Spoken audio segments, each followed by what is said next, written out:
We now recognize Senator Bamakino. Magandang umaga, Chairperson. Magandang umaga, mga kasama. Good morning, Director General Del Rosa. Yung mga tanong ko po para po sa inyo. So kahapon po, may mga tanong na rin tayo. I think nasagot nung iba nung inyong presentation. So gusto ko po lang pong linawin ulit, no? Meron na po tayong mga nahuli na mga pushers at addicts. Yun po ay nasa 11,784. Tama po, no? Yun po yung presentation po natin. And of these, 756 po yung napatay during the course of the operations, no? Okay. Yung isa pa pong numero na pinakita po ninyo, yung mga death under investigation, ito po ay 1,160. Dito po ako gusto mag-focus, no? Ito po bang 1,160, hindi po ito lahat drug-related, no? Yes, Your Honor. So, kung ano mang, tama ba na ito ay during the course of the war on drugs or kasama dito mga non-drug-related? Yung time frame na kinukonsider natin, Your Honor, that is the time that we are waging war against drugs. Okay. Na nakita ito silang patay, but hindi natin na-establish na talagang drug-related sila. Okay. Yung napakarami na yung hindi na-establish. Pero meron po tayo na-establish na ibang motibo, hindi related sa drugs, kundi Personal grudge. Okay, nakita ko yun, no? Yes, Your Honor. So, ito ba ang lahat ng death from July to August 22? Yes, Your Honor. Okay, so lahat yan. Hindi na natin alam, 757 yung undetermined, no? Doon po sa chart ninyo. So, Yes, ito po, posibleng ibang motibo, crime of passion, kung ano man. Pwede rin drugs, Your Honor. Pwede rin drugs. Yung undetermined pa. Okay, pero yung sigurado tayo, yung 273. Yes, Your Honor. Dahil ito yung may placard, hogtied, at iba pa. Yes, Your Honor. Opo, paano natin na-determine yung balanse na drug-related ito kung hindi naman sila naka-placard at hindi naman sila nakagapos? Yung mayroon tayong investigation na ginagawa, Your Honor, at na-establish na itong mga tao na ito na napatay ay mga drug pushers. Okay, gusto ko pong tanongin yan. Dito po sa 273 deaths na tinatawag po nating drug-related, na-investigate po ninyo, yan po 273 drug pushers? Yes, Your Honor. At sa inyong investigation, wala kayong nahanap na mistaken identity, na pagkamalan lang, o ginamit yung war on drugs para mapagtakpan ang ibang krimen? So far, wala pa, Your Honor. Yung napabalita sa media na yung babae, na magandang babae, nakasakay sa jeep na binaril, hindi po yung drug-related, Your Honor. Hindi yung drug-related? Hindi po yung drug-related, Your Honor. Yung tungkol po dun sa choir member na meron pong duct tape sa bunganga na sinasabi pong dinideny po ng mga magulang. I think this is the Chamson case. Yun po, nasama po ba siya sa 273? Kasama siya kasi may placard siya, no? Yes, Your Honor, magkasama.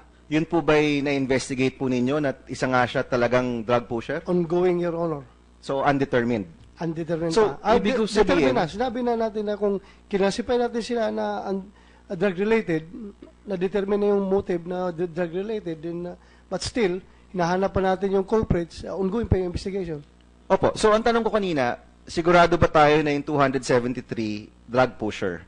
Sigurado tayo na drug-related, pero tatanungin ko po ulit, sigurado ba tayo na yung 273 na patay, drug pusher nga, o hindi? When we say drug-related, Your Honor, either poser siya o user na na-establish doon sa investigation. So, wala ho kayong nakikita sa 273? Especially po itong mga kaso na yung si Miss Chamson, meron pa pong isa yung scholar dito po sa Metro Manila. Kasi ho, yung kanilang mga magulang at kanilang mga pamilya, dinideny po na mga drug addict po sila o drug pusher. Sigurado na po ba tayo sa tingin po ng PNP, lahat po talaga sila drug pusher at drug addict? Ongoing pa, Your Honor, yung investigation nan. Kaya nga, General, so kung ongoing pa siya, hindi pa tayo sigurado na drug pusher sila. Yes, Your Honor. Okay. So ulitin ko po, itong 273, drug-related po siya, pero hindi pa po tayo sigurado kung drug pusher nga po sila. Yes, Your Honor. Okay. Kasi nakalagay doon yung basis natin, yung may karatula. Yun ang basis natin na Opo, may pero karatula. General, yun ba enough basis na matawag na drug kung may karatula po yung tao? Kasi marami ho ngayong umiikot na baka naman ibang krimen ito, pinagtatakpan lang, ginagamit po yung war on drugs, naglalagay ng placard Meron pong follow-up investigation niya. na ongoing. Yeah, ongoing. Okay. Ito pong 273 po na napatay, ini-investigate po natin yung kanilang pagkamatay. Yes, Your Honor. Sino po yung nag-i-investigate po sa kanila? Yung depende sa station na nagko-cover sa area kung saan nangyari, Your Honor, yung may jurisdiction over the case. Meron na po tayong nahanap na mga suspect. I think kapon po na-mention ninyo may kinasuhan na po kayo. Yes, Your Honor. Sino-sino po yung mga, you don't have to name names, no? Pero sila po ba'y kasama ng sindikato? Sila po ba'y mga asset ng kapulisan? Sino po yung mga kinasuhan po ninyo sa mga killings po na ito? Karamihan, Your Honor, ay mga drug pusher din na naging hitman ng mga drug lord. Mhm. Sila po nag-eliminate yung kanilang mga kalaban, mga kasamahan nila. Yung hindi na nakaremit ng pera doon sa drug lord, pinapatay. Pinapatay po. Yes, So Your meron na po tayong nahuli na mga ganyan po, hitman, kasama ng sindikato, ginagamit ng mga sindikato. Meron na po tayong nahuli. May isa na patay, Your Honor, wala pang nahuli, but lahat po sila identified. Okay. Yung kaso po, may mga pangalan. Yes, Your Honor, identified po sila, may kaso na. So, pag sinabi niyo pong may kaso, nakafile na po yan sa piskal. Yes, Your Honor. Okay. Ongoing case na po yan, nasa justice system na po natin. Yes, Your Honor. So lahat po ng mga kasong ito, fina-follow up po ninyo. Yes, Your Honor. Ini-investigate po ninyo. Yes, Your Honor. Ini-investigate po nyo, pareho yung biktima, kung totoo ngang drug pusher o drug addict, at ini-investigate din po ninyo kung sino may kagagawan po nito. Yes, Your Honor. Okay. Kahapon po, parang nagkaroon po ng, I don't remember kung sinong senador po yung nagtanong, pero kahapon po, sabi nyo, o kung ayaw ninyo, wag na lang natin to gawin. Parang may nasabi po kayong ganoon. Sa tingin po ba ninyo, itong pag-imbestiga sa mga napatay na mga vigilante o napatay na mga sindikato, ito po ba'y pabigat sa inyo o kasama po sa inyong trabaho bilang PNP? Kasama po sa trabaho namin yan, Your Honor. Ano pong paningin ninyo sa mga ganito pong klaseng pagkapatay? Ito po ba'y nakakatulong sa war on drugs o nakakasama po ito sa war on drugs natin? Nakakasama po yan, Your Honor, dahil as I have said, I don't like personally, Opo. kahit ako hindi chief PNP, kahit ako isang civilian, Opo. ayaw na ayaw ko po yung extrajudicial killing or I hate to use extrajudicial killing dahil merong contention yung isang senador po Opo. natin na ayaw niya yung term na yan. But yung vigilante killing, ayaw ko po yan, Your Honor.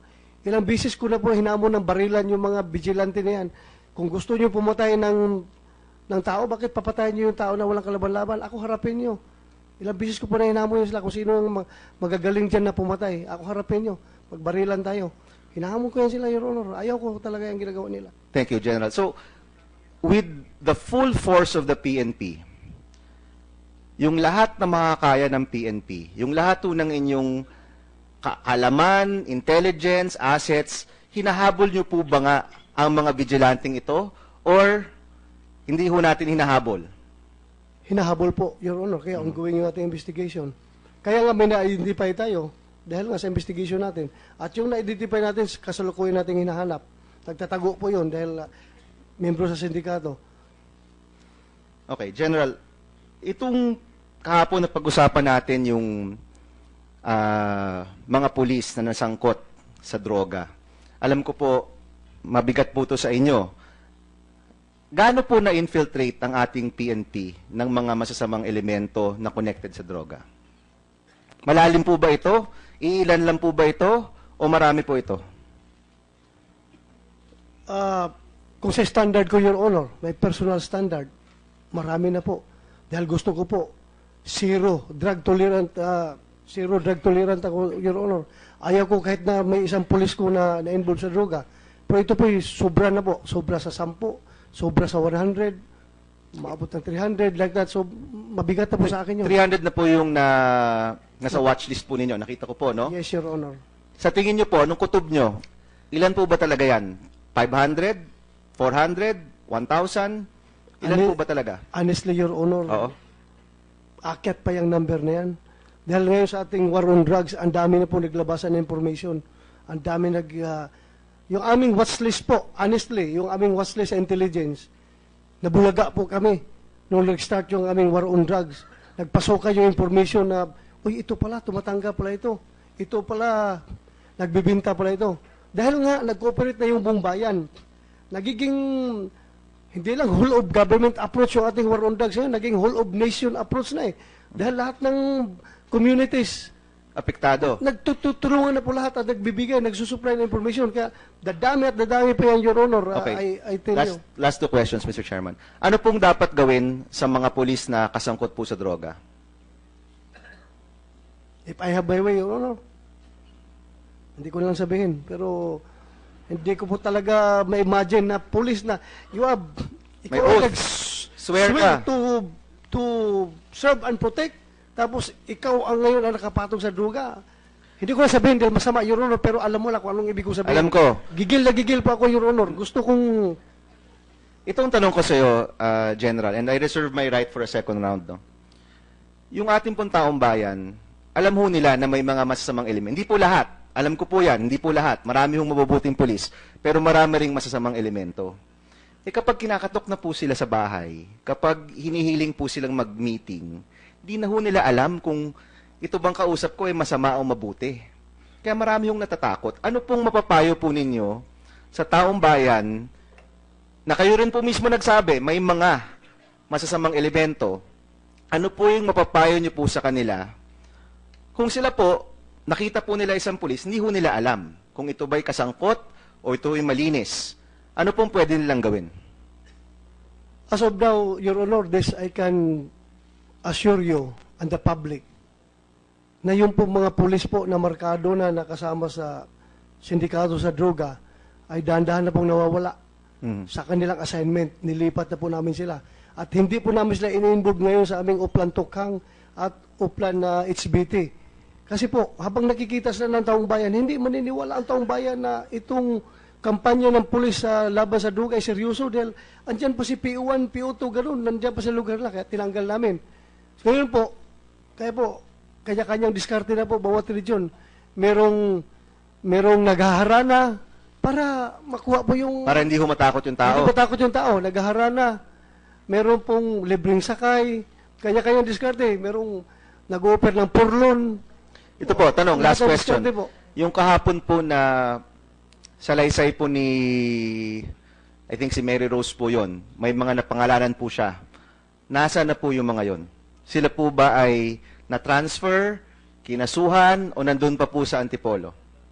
Huwag nyo na po i-name ulit yung mga pangalan kasi may karapatan rin po sila. Pero yung mga nandun po sa kanyang salaysay, nasaan na po sila ngayon? Your Honor, honestly, sa akin pong napahiya po ko kahapon dahil sa yung testimony ni Mary Rose. Right after the Senate hearing, Your Honor, ako mismo pumunta sa Rizal PPO. Hinanap ko po itong mga pulis na ito na involved. Meron bang pulis na gayon ng pangalan? Meron, Your Honor. At Okay. humarap na po sa akin. Pinatanggal ko sila sa Rizal PPO. Pina-assign ko sa Krami at para doon i-compile namin at ready to face the IAS anytime for investigation, Your Honor. Alright. Thank you, Director General. Tinanggalan na po namin ng armas. Huwag po matakot sila, Mary Rose.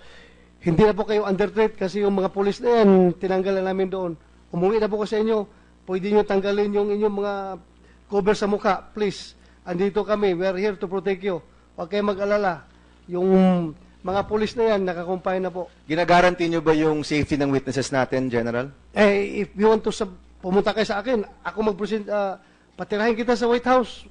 Doon ka tumira. Safe ka doon. Thank you. Thank you, Director. Thank you, Senator Bam. Thank you for your prompt action, Director General De La Rosa. Thank you so much.